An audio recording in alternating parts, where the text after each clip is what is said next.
ಭಾರತೀಯ ಕಿಸಾನ್ ಸಂಘಟನೆಯ ಮಹಿಳಾ ರಾಜ್ಯಾಧ್ಯಕ್ಷ ಪೂರ್ಣಿಮಾ, ಮಹಿಳಾ ಕಾರ್ಮಿಕ ರಾಜ್ಯಾಧ್ಯಕ್ಷ ಸುಶೀಲಾ ಗೌಡತಿ, ಕರ್ನಾಟಕ ರಾಜ್ಯ ಅನ್ನದಾತ ರೈತ ಸಂಘದ ರಾಜ್ಯಾಧ್ಯಕ್ಷ ಎಸ್.ಎ. ಖಾದ್ರಿ, ಭಾರತೀಯ ಕಿಸಾನ್ ಜಾಗೃತಿ ಸಂಘಟನೆಯ ಪ್ರಧಾನ ಕಾರ್ಯದರ್ಶಿ ಭೀಮೇಶ್ ಪೂಜಾರಿ, ಕರ್ನಾಟಕ ರಾಜ್ಯ ಅನ್ನದಾತ ರೈತ ಸಂಘ ಜಿಲ್ಲಾಧ್ಯಕ್ಷ ಕೊಟಾಲ್ ವೀರೇಶ್ ಮತ್ತು ಎಲ್ಲ ಸಂಘಟನೆಯ ಸದಸ್ಯರು ಹಾಜರಿದ್ದರು. ನಾನು ಈ ಲ್ಯಾಂಡ್ ಓನರ್ ಆದಂಥ ಮಂಜುನಾಥ್ ಅವರು, ಪಾರ್ವತಮ್ಮ, ಗಂಗಮ್ಮ ಜಗಳೂರು ತಾಲೂಕಿಗೆ ಹೋದಾಗ ನಾನು ಬೇರೆ ಸಂಘಟನೆಯಲ್ಲಿದ್ದೆ. ಅವ್ರಿಗೆ ನನ್ನ ಹತ್ರ ಬಂದು ಅವ್ರು ಅಡಲು ತೋಡ್ಕೊಂಡಾಗ ಭಾಳ ಬಡ ಕುಟುಂಬ ಇದೆ ನಮ್ಮದು, ನನ್ನ ಕೈಲಿ ಇದಕ್ಕೆ ಕಂಟೆಸ್ಟ್ ಮಾಡೋಕ್ಕೆ ಆಗ್ತಾಯಿಲ್ಲ ಅಂದಾಗ ನಾನೊಂದು ಹೇಳಿದೆ, ಆ ಡಾಕ್ಯುಮೆಂಟ್ ತಗೊಂಬಾರಪ್ಪ, ಅದು ನ್ಯಾಯವಾದಿದ್ದರೆ ನಾನು ಹೋರಾಟ ಮಾಡ್ತೀನಿ, ಅದು ನಿನಗೆ ನಾನು ಬೆಂಬಲ ಕೊಡ್ತೀನಿ, ನೀನು ಎಲ್ಲಿಯವರೆಗೆ ನೀನು ಹೋರಾಟ ಮಾಡ್ತೀನಿ, ನಿನ್ನ ಹಿಂದೆ ನಾನು ಇರ್ತೀನಿ ಅಂತಂದು ಹೇಳಿದ್ವಿ. ಆವಾಗ ಕರ್ನಾಟಕ ರಾಜ್ಯ ಹಸಿರು ಸೇನೆ ರಾಜ್ಯ ಕಾರ್ಯದರ್ಶಿ, ಬಳ್ಳಾರಿ ಡಿಸ್ಟಿಕ್ ಪ್ರಧಾನ ಕಾರ್ಯದರ್ಶಿ ಆಗಿದ್ದೆ. ಆವಾಗ ಹೇಳಿದಾಗ ಅವ್ರಿಗೆ ಏನು ಹೇಳಿದಾಗ ಡಾಕ್ಯುಮೆಂಟ್ ತೆಗಿ ಅಂತ ಹೇಳಿದ್ರು. ನನಗೆ ಡಾಕ್ಯುಮೆಂಟು ಅನಿಲ್ ಅಂತೇಳಿ ಅವ್ರ ತಮ್ಮ ನನ್ನ ಹತ್ರ ಬಂದು ಒಂದು ಸ್ವಲ್ಪ ನೋಡಿ ಸರ್, ಹಿಂಗೆ ಐತೆ ನಮ್ಮ ಸಮಸ್ಯೆ, ನಮ್ಮ ತಂಗಿಯರ ಸಮಸ್ಯೆ ಹೀಗಿದೆ, ನಾವು ಎಜುಕೇಷನ್ ಭಾಳ ತೊಂದರೆ ಇದೆ ನಮಗೆ, ನಮ್ಮ ಮನೆ ಪರಿಸ್ಥಿತಿ ಸರಿ ಇಲ್ಲ, ಆರ್ಥಿಕ ಪರಿಸ್ಥಿತಿ ಬಂದು ನೋಡ್ರಿ ಅಂತ ಅವ್ರ ಮನೆಗೆ ಹೋಗಿ ನೋಡಿದಾಗ ನಮ್ಮದು ಈ ಥರ ಆಗೈತೆ ಅಂದಾಗ ನನಗೆ ಒಂಥರ ಇದಾಯಿತು. ಅವಾಗಿದ್ದು ಕೂಡ್ಲಿಕ್ಕೆ ಕರೆಸಿ ಇಮಿಡಿಯೇಟ್ಲಿ ಆ ಡಾಕ್ಯುಮೆಂಟ್ ತೆಗೆಸಿ ಅದು ಹೆಂಗೆ ಬಂದಿದೆ ಜಮೀನು, ಹೆಂಗಿಲ್ಲ ಅಂತೇಳಿ ನಾನೆಲ್ಲ ಪರಿಶೀಲನೆ ಮಾಡಿ ನೋಡಿದಾಗ ಸರ್ಕಾರಿ ಲ್ಯಾಂಡ್ ಸರ್ವೆ ನಂಬರ್ 3/B ಅದರಲ್ಲಿ 7 ಎಕರೆ 13 ಗುಂಟೆ ಇತ್ತು ಜಮೀನು. ಅದರಲ್ಲಿ ಕಣೆಕಟ್ಟೆ ಸಿತ್ತಪ್ಪನಿಗೆ 490, ಆಮೇಲೆ ಕಣೆಕಟ್ಟೆ ಭೀಮನಿಗೆ ಒಂದು 80 ಸೆನ್ಸು, ಒಂದು 22 ಸೆನ್ಸು, ಒಂದು 21 ಈ ಥರ ಸರ್ಕಾರಿ ಲ್ಯಾಂಡ್ ಗ್ರಾಂಟೆಡ್ ಆಗಿರುತ್ತೆ ಅವ್ರಿಗೆ ಜಮೀನು, ಇಬ್ಬರು ತಂದೆ ಮಕ್ಕಳಿಗೆ. ಅವಾಗ ಕಣೆಕಟ್ಟೆ ಸಿತ್ತಪ್ಪನಿಗೆ 4 ಮಕ್ಕಳು ಇರ್ತಾರೆ. ಒಬ್ಬ ಅಮ್ಮ ಗಂಗಮ್ಮ, ಒಬ್ಬಾತ ಓಬದ್ದ, ಒಬ್ಬ ಅಮ್ಮ ಮಾರ್ಯಕ್ಕ, ಆಮೇಲೆ ಭೀಮಪ್ಪ. ಕೂಡ್ಲಿಗಿ ತಹಶೀಲ್ದಾರ್ಗೆ ಹೋಗಿ ನಾನು ಮನವಿ ಕೊಟ್ಟಾಗ ಈ ರೀತಿ ಫ್ರಾಡ್ ಆಗಿದೆ ಜಮೀನು 27/3/2026ನೇ ತಾರೀಕು 27ನೇ ತಾರೀಕು 2027ನೇ ತಾರೀಕು 3ನೇ ತಿಂಗಳು 2026ರಂದು ತಹಶೀಲ್ದಾರ್ ಅವರಿಗೆ, ಕೂಡ್ಲಿಗಿ ತಹಶೀಲ್ದಾರ್ ಅವರಿಗೆ ಮನವಿ ಸಲ್ಲಿಸ್ತೀನಿ. ಈ ಥರ ಫ್ರಾಡ್ ಮಾಡಿದ್ದೀರಿ ನೀವು, ಈ ಥರ ನೋಡಿ ಇದನ್ನು ಪರಿಶೀಲನೆ ಮಾಡಿ ಸರಿಯಾಗಿ ಕ್ರಮ ತಗೊಳ್ರಿ, ಇದು ಫ್ರಾಡ್ ಆಗಿದೆ, ಕ್ರಿಮಿನಲ್ ಕೇಸ್ ಮಾಡಿರಿ ಅಂತೇಳಿ ಕೂಡ್ಲಿಗಿ ತಹಶೀಲ್ದಾರ್ಗೆ ನೇತ್ರಾವತಿ ಮೇಡಮ್ ಅವರಿಗೆ ಹೇಳಿದೆ. ನಾನು ನೋಡಿ ಮೇಡಮ್, ಇದನ್ನು ಕಾನೂನು ಕ್ರಮ ತಗೊಳ್ರಿ ನೀವು ಅಂತ. ಇಲ್ಲ ಅಣ್ಣ, ಖಂಡಿತ ತಗೊಂತೀನಿ ನಾನು ಕಾನೂನು ಕ್ರಮ. ನಾವು 2ನೇ ತಿಂಗಳು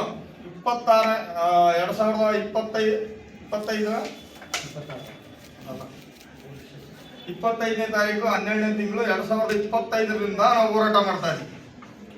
ಇಲ್ಲಿಯವರೆಗೆ ಆ ಕುಟುಂಬಕ್ಕೆ revenue department, district commissioner, assistant commissioner, tahsildar, RI, VA, ಲೋಕಾಯುಕ್ತರ ಸಮಸ್ಯೆ ಕೂಡ ಕೇಸ್ ಫೈಲ್ ಮಾಡಿದ್ದೀವಿ. ಇಲ್ಲಿಯವರೆಗೆ ಯಾವುದೇ ನ್ಯಾಯ ಸಿಕ್ಕಲ್ಲ ಅವರಿಗೆ. ಆದರೂ ಈ ಥರ ಅಧಿಕಾರಿಗಳು ಯಾರು ಕುಮ್ಮಕ್ಕಿನಿಂದ ಮಾಡ್ತಾ ಇದ್ರೆ ಗೊತ್ತಿಲ್ಲ. ಇವತ್ತು ಭಾರತ ಕಿಸಾನ್ ಸಂಘಟನೆ ಅಂತೇಳಿ ಕರ್ನಾಟಕ ರಾಜ್ಯ ಪ್ರಧಾನ ಕಾರ್ಯದರ್ಶಿಯಾಗಿ ನಮ್ಮ ಪೂರ್ಣಿಮಾ ಮೇಡಮ್ ಅವರು ಎಲ್ಲರೂ ಅದನ್ನು ಮಾಡೋಣ, ನಾನು ಇರ್ತೀನಿ ನಿಂಗೆ ಅಂತ ಹೇಳಿದ್ದಕ್ಕೆ ನಾನು ಫುಲ್ ಹೋರಾಟ ಮಾಡ್ತಾ ಇದ್ದೀನಿ. ಈ ಅಧಿಕಾರಿಗಳು ಫ್ರಾಡ್ ಮೇಲೆ ಫ್ರಾಡ್ ಮಾಡ್ತಾ ಇದ್ದಾರೆ. ಹೊಸಪೇಟೆ ಡಿಸ್ಟಿಕ್ ಅಸಿಸ್ಟೆಂಟ್ ಕಮಿಷನರ್ ನಾನು ಹೋಗಿ ಮಾಹಿತಿ ಕೇಳಿದರೆ, ನಿನಗೆ ಸಂಬಂಧ ಇಲ್ಲ ಇದು, ನೀನು ಹೊರಗೆದ್ದು ಹೋಗೋ ಅಂತಾರೆ ಅಸಿಸ್ಟೆಂಟ್ ಕಮಿಷನರ್. ವಿಜಯನಗರ ಜಿಲ್ಲಾ ಅಸಿಸ್ಟೆಂಟ್ ಕಮಿಷನರ್, ನೀನು ಹೊರಗೆದ್ದು ಹೋಗ್ರಿ, ನಿಮ್ಗೆ ಇದು ಸಂಬಂಧ ಇಲ್ಲ ಮ್ಯಾಟ್ರು, ಇದು ಫ್ರಾಡ್ ಆಗೈತೆ ಅಂತ ನೀವು ಹೆಂಗೆ ಹೇಳ್ತೀರಿ ಅಂತೇಳಿ ನನಗೆ ಎದುರಿಸಿ ಕಳಿಸ್ತಾರೆ. ಕೂಡ್ಲಿಗಿ ತಹಶೀಲ್ದಾರ್ಗೆ ಹೋಗಿ ನ್ಯಾಯ ಕೇಳಿದ್ರೆ, ಕಳ್ಳರನ್ನ ಬಗಳಾಗಿ ಇಟ್ಕೊಂಡು ನೀವು ಏನು ಮೇಡಮ್ ಈ ಥರ ಎಲ್ಲ ನೀವು ಮಾಡ್ತೀರಾ ಅಂತಂದರೆ, ಯಾರು ಕಳ್ರಿ, ನಾನು ಕಾನೂನು ಪ್ರಕಾರ ಕ್ರಮ ತಗೊಂತೀನಿ. ಇಲ್ಲಿವರೆಗೆ ಕ್ರಮ ತಗೊಂಡಿಲ್ಲ. RI, VA ಮೇಲೆ ಕೂಡ ಕ್ರಮ ತಗೊಂಡಿಲ್ಲ. ಡೆಪ್ಟಿ ತಹಶೀಲ್ದಾರ್ ಮೇಲೆ ಕ್ರಮ ತಗೊಂಡಿಲ್ಲ. ಮಾಡಿಸ್ಕೊಟ್ಟವ್ರ ಮೇಲೆ ಇಲ್ಲಿವರೆಗೆ ಯಾವುದೇ ಕ್ರಮ ತಗೊಂಡಿಲ್ಲ. ಅಸಿಸ್ಟೆಂಟ್ ಕಮಿಷನರು ತಗೊಂಡಿಲ್ಲ, ಡಿಸ್ಟ್ರಿಕ್ಟ್ ಕಮಿಷನರು ತಗೊಂಡಿಲ್ಲ. ಇಲ್ಲಿ ಲೋಕಾಯುಕ್ತಕ್ಕೆ ಫೈಲ್ ಮಾಡಿದ್ದೀವಿ ಅಂದ್ರೆ ಅವ್ರ ಅಪೋಸಿಟ್ನಾಗ ನಮ್ಗೆ ಏನಂತಾರೆ ಅಂದರೆ, MB ಐನಹಳ್ಳಿ ಗ್ರಾಮದವರು ಗಂಗಮ್ಮನ ಮಕ್ಕಳು 7 ಜನ, ನೀನಿರೋದು ಒಬ್ಬನೇ ಅದೀವಿ, ನಾವು 7 ಜನ ಅದೀವಿ, ನಾವು ಒಬ್ಬೊಬ್ಬರು 1,000 ಹಾಕಿದ್ವಿ, 7,000 ಆಗ್ತದೆ, ಯಾವಾಗ ವಾದಿ ಬೀಳ್ತದೆ ಅವು ಬೆಂಗಳೂರಿಗೆ ಬಂದು ನಾವು ಅಟೆಂಡ್ ಆಗ್ತೀವಿ ಅಂತಾರೆ. ಅಂದರೆ ಇವ್ರು ಕಾನೂನು ಕೊಂಡ್ಕೊಂಡ್ಬಿಟ್ಟಾರೆ. ಗಂಗಮ್ಮನ ಮಕ್ಕಳು ಕಾನೂನು ಕೊಂಡ್ಕೊಂಡು ಇವತ್ತು ಕರ್ನಾಟಕ ರಾಜ್ಯ ರೈತ ಸಂಘ, ಯಾವುದೇ ಸಂಘಟನೆ ಇರಲಿ ಕರ್ನಾಟಕ ರಾಜ್ಯದಲ್ಲಿ ಅಸರ್ಟಿವಲ್ ಆಗಿದ್ದಂಥ ವ್ಯಕ್ತಿಗಳು ಕರ್ನಾಟಕ ರೈತರು ಇವತ್ತು ವಿಜಯನಗರ ಜಿಲ್ಲೆಗೆ ಬಂದೀವಿ. ನಮ್ಮ ರಾಜ್ಯಾಧ್ಯಕ್ಷರು ನಮಗೆ ಬೆಂಬಲ ಕೊಟ್ಟರು. ಆಯ್ತು ಬ್ರದರ್, ನಾನು ನಿನ್ನ ಜೊತೆಗೆ ನಿಂದಿರ್ತೀನಿ ಅಂತ. ಇವತ್ತು ಫ್ರಾಡ್ ಮಾಡ್ತಕ್ಕಂಥ ಅಧಿಕಾರಿಗಳು ಅವ್ರಿಗೆ ಸಪೋರ್ಟ್ ಮಾಡ್ತಾ ಇದ್ದಾರೆ. ಇಲ್ಲಿ ವಿಜಯನಗರ ಜಿಲ್ಲಾ ಅಧಿಕಾರಿಗಳು, ಅಸಿಸ್ಟೆಂಟ್ ಕಮಿಷನರು, DC, ತಹಶೀಲ್ದಾರ್ ಅವರು, ಇದು ಸೂಕ್ತ ಕ್ರಮ ಆಗಬೇಕು, FIR ಆಗಬೇಕು, ಅವ್ರು ಒಳಗಡೆ ಹೋಗ್ಬೇಕು, ಅವ್ರಿಗೆ ಸೂಕ್ತ ನ್ಯಾಯ ಸಿಗಬೇಕು. ಅಲ್ಲಿವರೆಗೆ ಈ ಹೋರಾಟ ಕೈ ಬಿಡೋಲ್ಲ. ರಾಷ್ಟ್ರ ರಾಜ್ಯ ಈ ಮುಂದಿನ ದಿನಗಳಲ್ಲಿ ಉಗ್ರವಾಗಿ ಹೋರಾಟ ವಿಜಯನಗರ ಜಿಲ್ಲೆಯಲ್ಲಿ ನಮ್ಮ ರಾಜ್ಯಾಧ್ಯಕ್ಷರಾದಂಥ ತಮ್ಮ ಹೆಸರು ಖಾದರ್ ಬಾಷ್ಪಾಯಿ ಅವರೆಲ್ಲ ಇಡೀ ರೈತ ಸಂಘಟನೆ ಎಷ್ಟಿದಾವೆ ಬಳ್ಳಾರಿ ಡಿಸ್ಟಿಕ್ನಲ್ಲಿ, ಹೊಸಪೇಟೆ ತಾಲೂಕಿನಲ್ಲಿ ಇಡೀ ಉಗ್ರವಾದ ಹೋರಾಟ ಮಾಡ್ತಾವೆ ಅಂತೇಳಿ ನಾವು ಇವತ್ತು ಹೇಳಕ್ಕೆ ಇಷ್ಟಪಡ್ತೀನಿ. ಈ ಅಸಿಸ್ಟೆಂಟ್ ಕಮಿಷನರ್ ಅವರಿಗೆ ಮನವಿ ಕೊಟ್ಟಿದ್ದೀವಿ. ಅವರು ಇನ್ನೊಂದು 4 ದಿನ ಕಾಯ್ತೀವಿ. 9 ತಿಂಗಳು ಕಾದಿದ್ದೀವಿ. ಈಗ ಇನ್ನೊಂದು 4 ದಿನ ಕಾಯ್ತೀವಿ. ಅವ್ರು ಏನಾನ ಪೂರ್ತಿ ನಮಗೇನಾನ ಮಾಹಿತಿ ಕೊಡಲಿಲ್ಲ ಅಂದರೆ ನಾವು ಹೋರಾಟ ಮಾಡೋದಂತ ನಿಜ. ಜಿಲ್ಲಾ ಕಚೇರಿ ಮುಂದೆ ಉಗ್ರವಾದ ಹೋರಾಟ ಮಾಡ್ತೀವಿ ನಾವು. ಮಾನ್ಯ ಜಿಲ್ಲಾಧಿಕಾರಿಗಳಿಗೆ ನಾನು ಮನವಿ ಕೇಳಿದಿಷ್ಟೇ. ನಾನು ಒಬ್ಬ ರೈತ ಕುಟುಂಬದಿಂದ ಬಂದಿರೋನು. ನನಗೆ ತುಂಬ ಅನ್ಯಾಯ ಆಗುತ್ತೆ. ಅದಕ್ಕಾಗಿ ನಾನು ನಮ್ಮ ಭೀಮೇಶ್ ಅಣ್ಣವರು ರಾಜ್ಯ ಪ್ರಧಾನ ಕಾರ್ಯದರ್ಶಿ ಇದ್ದಾಗ ನಾನು ಹಳದು ನೋಡ್ಕೊಂಡಾಗ ಎಲ್ಲ ಪರಿಶೀಲಿಸಿ ಮಾಡಿಕೊಡ್ಬಂತ ಹೇಳಿದ್ದಾರೆ. ಇಲ್ಲಿವರೆಗೂ ಯಾವುದೂ ಕ್ರಮ ತಗೊಂಡಿಲ್ಲ. ಹಾಗಾಗಿ ಇದಕ್ಕೆ ಅನ್ಯಾಯ ಮಾಡಿರ್ತಕ್ಕಂಥ ಅಧಿಕಾರಿಗಳು ಯಾರು ಕುಮ್ಮಕ್ಕಿನಿಂದ ಮಾಡ್ತಾಯಿದ್ದಾರೆ ಗೊತ್ತಿಲ್ಲ. ಹಾಗಾಗಿ ನನಗೆ ಕೆಲಸ ಮಾಡೋಕ್ಕಂತೇಳಿ ನಾನು ಕೇಳ್ಕೊಳ್ತೇನೆ. DC ಅವ್ರನ್ನ ಮನವಿ ಮಾಡ್ಕೊತಾ ಇದ್ದೀನಿ. ನಮಗೆ ನ್ಯಾಯ ಕೊಡಿಸಿ ಅಂತೇಳಿ ಮನವಿ ಮಾಡ್ತಾಯಿದ್ದೀನಿ. ಬಂಧುಗಳೇ, ಒಂದು ವೇಳೆ ಅನ್ಯಾಯ ಆದರೆ ನಾವು ಏನು ಮಾಡ್ತೀವಿ? ಒಂದು ವೇಳೆ ತಡಿ ಮೊದಲು ಮಾಡ್ಕೊಳ್ತಾ ಇದ್ದೀನಿ. ನನಗೇನಾದ್ರು ನ್ಯಾಯ ಸಿಗಲಿಲ್ಲ ಅಂದರೆ ಇಡೀ ನಮ್ಮ ಕುಟುಂಬನೇ ನಾವು ಸಾವಿಗೆ ಶರಣಾಗತರಾಗ್ತೀವಿ. ಅದಕ್ಕೆಲ್ಲ ನೀವೇ ಹೊಣೆ ಹಾಕ್ತೀರಾ? ಕೂಡ್ಲಿಗಿ ತಹಶೀಲ್ದಾರ್ ಇದರಲ್ಲಿ ಮೇನ್ ಪಾತ್ರ ಇದೆ. ಕೂಡ್ಲಿಗಿ ತಹಶೀಲ್ದಾರ್ ಅವ್ರದ್ದು ಅಧಿಕಾರಿಗಳೇ ಹೊಣೆ. ನಮ್ಮ ಸಾವಿಗೆ ಅಧಿಕಾರಿಗಳೇ ಹೊಣೆ. ನಾವು ಭಾರತೀಯ ಕಿಸಾನ್ ಸಂಘಟನೆ ಡೆಲ್ಲಿ ಕರ್ನಾಟಕದ ರಾಜ್ಯ ಮಹಿಳಾಧ್ಯಕ್ಷೆ ಪೂರ್ಣಿಮಾ MK ಸ್ವಾಮಿ ಮಾತಾಡ್ತಾ ಇರೋದು. ಇಲ್ಲಿ ದಿನಾಂಕ 20/8/2026 ಇವತ್ತು ಗುರುವಾರದಂದು ಇಲ್ಲಿ ಮಂಜುನಾಥ್ ಅನ್ನವರು ಕೂಡ್ಲಿಗಿ ತಾಲೂಕಿನ ಕಾಣನಕಟ್ಟೆಯಿಂದ ಬಂದಿರ್ತಾರೆ. ಅವರಿಗೆ ಅಲ್ಲಿ ಒಂದು ಅವರ ಹೊಲದ ಬಗ್ಗೆ ಒಂದು ಸಮಸ್ಯೆ ಆಗಿದೆ. ಏನು ಅಂದರೆ ಅವರ ತಾತನ ಆಸ್ತಿ ಇರೋವಂಥದ್ದನ್ನ ಅವರು ಅಣ್ಣ ತಮ್ಮಂದಿರು ಇವರಿಗೆ ವರ್ಗಾವಣೆ ಮಾಡಿಸ್ಕೊಂಡಿದ್ದಾರೆ. ಇವರಿಗೇನೆ ಮಾಹಿತಿ ಇಲ್ಲದ ಹಾಗೆ ಇವರಿಗೆ ಮಾಹಿತಿ ಕೊಡದೇ ಅವರು ವರ್ಗಾವಣೆ ಮಾಡಿಕೊಂಡಿದ್ದು ಅದು ತಪ್ಪು. ಕಾನೂನಿನ ಪ್ರಕಾರ ತಪ್ಪಾಗಿದೆ ಅದು. ಇವರಿಗೆ ನ್ಯಾಯ ಎಲ್ಲೋದ್ರೂ ಸಿಗ್ತಾ ಇಲ್ಲ. ಅದಕ್ಕೋಸ್ಕರ ನಾವು ನ್ಯಾಯ ಕೊಡಿಸ್ಬೇಕು ಅಂತಂದು ಅವ್ರಿಗೆ ಎಲ್ಲ ಭೀಮೇಶ್ ಅಣ್ಣ ಅಂತ ಹೇಳಿ ನಮ್ಮ ಭಾರತೀಯ ಕಿಸಾನ್ ಸಂಘಟನಾ ಪ್ರಧಾನ ಕಾರ್ಯದರ್ಶಿಯಾಗಿ ಕಾರ್ಯನಿರ್ವಹಿಸ್ತಾ ಇದ್ದಾರೆ. ಅವರು ಇವರ ಪರವಾಗಿ ತುಂಬ ಹೋರಾಟಗಳನ್ನ ಎಲ್ಲ ಕಚೇರಿಗಳಲ್ಲಿ, ತಾಲೂಕು ಆಫೀಸ್ ಆಗಿರ್ಬೋದು, DC ಆಫೀಸ್ ಆಗಿರ್ಬೋದು, ಎಲ್ಲ ಕಡೆನೂ ಅವರೊಂದು ಮನವಿಯನ್ನು ಕೊಟ್ಟಿದ್ದಾರೆ. ಕೆಲವೊಂದು ಕಡೆ ಸ್ಪಂದಿಸ್ತಾ ಇಲ್ಲ ಅಧಿಕಾರಿಗಳು. ಆ ಅಧಿಕಾರಿಗಳು ಸ್ಪಂದಿಸೋದನ್ನ ನಾವು ಮಾತ್ರ ಬಿಡಲ್ಲ. ಬಟ್ ಅವರಿಗೆ ನ್ಯಾಯ ದೊರಕಿಸ್ಕೊಡ್ಬೇಕು. ಆ ಖಾತಾ ಬದಲಾವಣೆ ಆಗಿರೋದು ತಪ್ಪು. ಅದ್ರ ಬಗ್ಗೆ ಹೋರಾಟ ಮಾಡಿದ್ರು ಇದುವರೆಗೂ ಒಂದು ಯಾವುದೇ ಗಮನನೂ ತರ್ತಾ ಇಲ್ಲ. ಇವತ್ತು ನಾವು DC ಕಚೇರಿಗೆ ಹೋಗಿ DC ಅವರು ನಮ್ಮ ಇವರು ಮಂಜುನಾಥ್ ಅವರ ಮೂಲಕ ನಮ್ಮ ಸಂಘಟನೆಯ ಪರವಾಗಿ ನಾವು ಅವರಿಗೆ ಮನವಿಯನ್ನು ಕೊಟ್ಟಿದ್ದೀವಿ.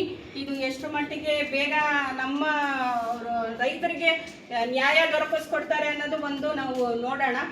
ನ್ಯಾಯ ದೊರಕಿಸ್ಕೊಡ್ತಾರೆ ಸರಿ, ಇಲ್ಲದರೆ ನಾವು ಹೋರಾಟಕ್ಕೂ ಸಿದ್ಧವಾಗಿರ್ತೀವಿ ಅಂತ ಈ ಮೂಲಕ ನಾವು ತಿಳಿಸ್ತಾ ಇದ್ದೀವಿ. ಈಗ ನಮ್ಮ ಸಂಘಟನೆಯ ಕಾರ್ಮಿಕ ಘಟಕದ ಮಹಿಳಾ ಅಧ್ಯಕ್ಷೆಯವರು ಮಾತಾಡ್ತಾರೆ.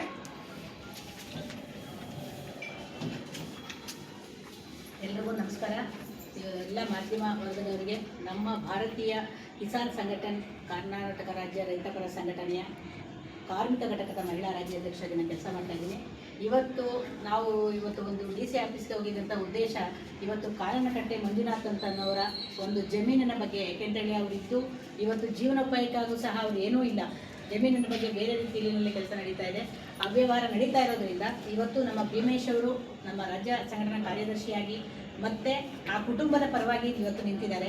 ಆ ಎಲ್ಲ ನಡೀತಾ ಇರೋ ಅನ್ಯಾಯಗಳ ಬಗ್ಗೆ ಇವತ್ತು ಪರಿಪೂರ್ಣವಾಗಿ ನಮ್ಮ ಇಡೀ ನಮ್ಮ ರಾಜ್ಯ ರೈತ ಸಂಘಟನೆ ಏನಿದೆ ಆ ಇಡೀ ಟೀಮ್ ನಿಂತು ಇವತ್ತು ಈ ಒಂದನ್ನು ಪರಿಪೂರ್ಣವಾಗಿ ನಾವು ಪರಿಶೀಲನೆ ಮಾಡಿದಾಗ ತುಂಬ ಅನ್ಯಾಯ ನಡೀತಾ ಇದೆ ಅಂದರೆ ನಮ್ಗೆ ಗೊತ್ತಾಯಿತು. ಈ ಸಂಘಟನೆ ಇವತ್ತು ಏನಾಗಿದೆ ಅಂದರೆ ನಮ್ಮ ಹೊಸಪೇಟೆ DC ಕವಿತಾ ಮೇಡಮ್ ಅವ್ರನ್ನ ಭೇಟಿ ಮಾಡಿ ಮನವಿನ ನಾವು ಕೊಟ್ಟಿದ್ದೇವೆ. ಅವರೇ ಸಂಪೂರ್ಣವಾಗಿ ನಾವು ವೆರಿಫಿಕೇಷನ್ ಮಾಡಿ ಇದ್ರ ಬಗ್ಗೆ ನಾವು ಕಾನೂನಾತ್ಮಕವಾಗಿ ನಾವು ಕ್ರಮ ಕೈಗೊಳ್ತೀವಿ ಅಂತ ಹೇಳಿದ್ದಾರೆ. ಮಾಡಿದ್ದಾರೆ.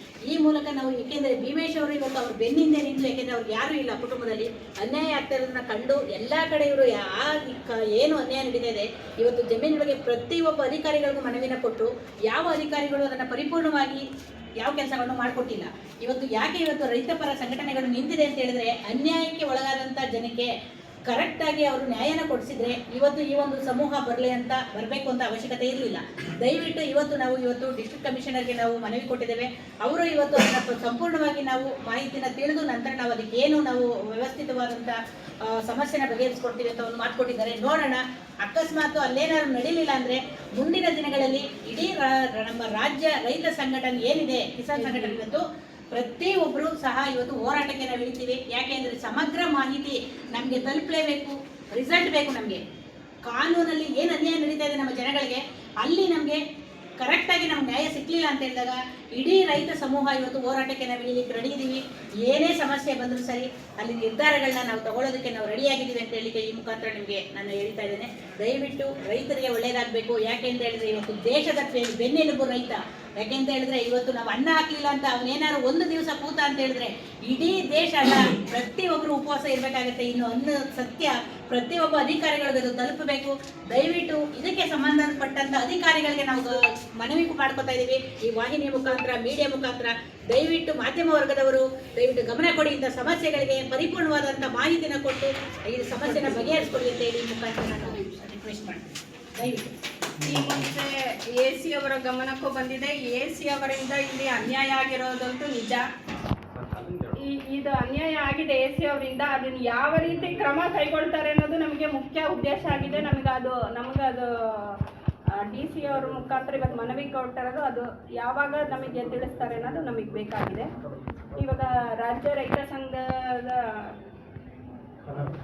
ಖಾದ್ರಿ ಸರ್ ಅವರು ಮಾತಾಡ್ತಾರೆ. ನಮ್ಮ ರೈತ ಸಂಘದ ರಾಯಮ್ಮ ಕೊಟ್ಟಿವ ದಿನಾಂಕ 20/8/2026 ಗುರುವಾರದಂದು ಇವರು ಮಂಜುನಾಥ್ ಅವರು ಈ ಮುಂಚೆ ನಮಗೆ ಮನವಿಯನ್ನು ಸಲ್ಲಿಸಿರ್ತಾರೆ. ಅವರು ಸಕುಟುಂಬ ಸಮೇತರಾಗಿ ಬಂದು ತಮ್ಮ ಅಳನನ್ನು ತೋಳ್ಕೊಂಡು ನಮ್ಮಲ್ಲಿ ಬಂದು ನ್ಯಾಯ ದೊರಕಿಸ್ಕೊಡೋಕ್ಕೋಸ್ಕರ ಅವರು ನಮ್ಮನ್ನು ಇದು ಮಾಡ್ಕೊಂಡಿರೋದಕ್ಕೆ ನಾವು ಎಲ್ಲರೂ, ನಮ್ಮ ರೈತ ಕುಟುಂಬ ಬಾಂಧವರು ಮತ್ತು ಅಕ್ಕ ತಂಗಿ, ಅಣ್ಣ ತಮ್ಮ ಎಲ್ಲರೂ ಬಂದಿದ್ದಾರೆ. ರೈತರ ಪರವಾಗಿ ನಾವು ಹೋರಾಟ ಮಾಡಬೇಕು ಅಂದರೆ ಎಲ್ಲರೂ ಬಂದರೆ, ಒಗ್ಗಟ್ಟಿನಲ್ಲಿ ಬಲವಿದ್ದರೆ ಮಾತ್ರ ಅವ್ರಿಗೊಂದು ನ್ಯಾಯ ಕೊಡ್ಸೋಕ್ಕೆ ಸಾಧ್ಯ ಅಂತ ನಾವಿವತ್ತು ಒಂದು DC ಕಚೇರಿಗೆ ಹೋಗಿ DC ಮೇಡಮ್, ಕವಿತಾ ಮೇಡಮ್ ಅವರಿಗೆ ಒಂದು ಮನವಿಯನ್ನು ಸಲ್ಲಿಸಿದ್ದೀವಿ. ಇವತ್ತು ಇಷ್ಟೆಲ್ಲ ನಡೆದ ಮೇಲೂ ಆಗೋ ಮುಂದಿನ ಏನು ಕಾರ್ಯಗತವಾಗಿ ಕಾರ್ಯರೂಪದಲ್ಲಿ ತೋರಿಸ್ತಾರೆ ಅಂತ ನಾವೆಲ್ಲರೂ ನೋಡೋಣ. ಕಾರ್ಯರೂಪದಲ್ಲಿ ಬರಲಿಲ್ಲ ಅಂದರೆ ಈ ಹೋರಾಟಕ್ಕೆ ಮಾತ್ರ ನಾವು ಸಿದ್ಧರಾಗಿರ್ತೇವೆ. ಇದು ಯಾವುದೇ ಕಾರಣಕ್ಕೂ ಹಿಂದೆ ಸರಿಯಲ್ಲ. ಅದು ಎಷ್ಟು ಜನ ರೈತರು ಬರ್ತಾರೋ ಬರಲಿ ಅಂತಲೇ ನಾವು ಕಾಯ್ತಾ ಇದ್ದೀವಿ. ನಾವೆಲ್ಲರೂ ಅವ್ರ ಪರವಾಗಿ ನಿಲ್ತೀವಿ. ಅವ್ರಿಗೆ ನ್ಯಾಯ ದೊರಕಿಸ್ಕೊಡೋಕ್ಕೆ ನಾವು ಪ್ರಯತ್ನ ಮಾಡಿ ನಾವು ಇದು ಮಾಡ್ತಾ ಇದ್ದೀವಿ. ಎಲ್ರಿಗೂ ಜೈ ಜವಾನ್ ಜೈ ಕಿಸಾನ್. ನಮಗೆ ಅವ್ರ ಕಾರಣ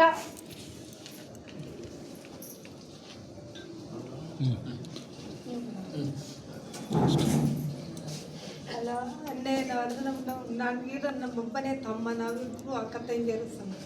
ನಮಗೆಲ್ಲ ಮೋಸ ಮಾಡಿ ಎಲ್ಲ ಹಾಕ್ಯಂತಿದ್ದಾರೆ. ನಮ್ಗೆ ಏನೇನು ಕೊಡ್ಲಿದ್ದಂಗೆ ಎಲ್ಲ ಸುಮ್ಮನೆ ದೌರ್ಜನ್ಯ ಮಾಡ್ತಾ ಇದ್ದಾರೆ. ಇಲ್ಲಿ ಬಂದು ಪೊಲೀಸ್ ಸ್ಟೇಷನ್ಗೆ ಹೋದ್ರು, ಅಲ್ಲಿ ಏನು ನಮಗೆ ನ್ಯಾಯ ಕೊಡಲು. ಇಲ್ಲಿ ಬಂದು ಇದ್ರ ತಕ್ಕ ಬಂದು ಕೇಳಿದ್ರು, ಅವನು ಯಾವುದು ನಮಗೇನೂ ಇದೇನು ಮಾಡಂಗಿಲ್ಲ. ಅದಕ್ಕೆ ನಾವು ಇಲ್ಲಿಗೆ ಬಂದಿದ್ದೀವಿ. ನಮಗೆ ನ್ಯಾಯ ಸಿಗ್ಲಿದ್ರೆ ನಾವು ಏನನ್ನಾದ್ರೂ ಅವರೇ ಕಾರಣ.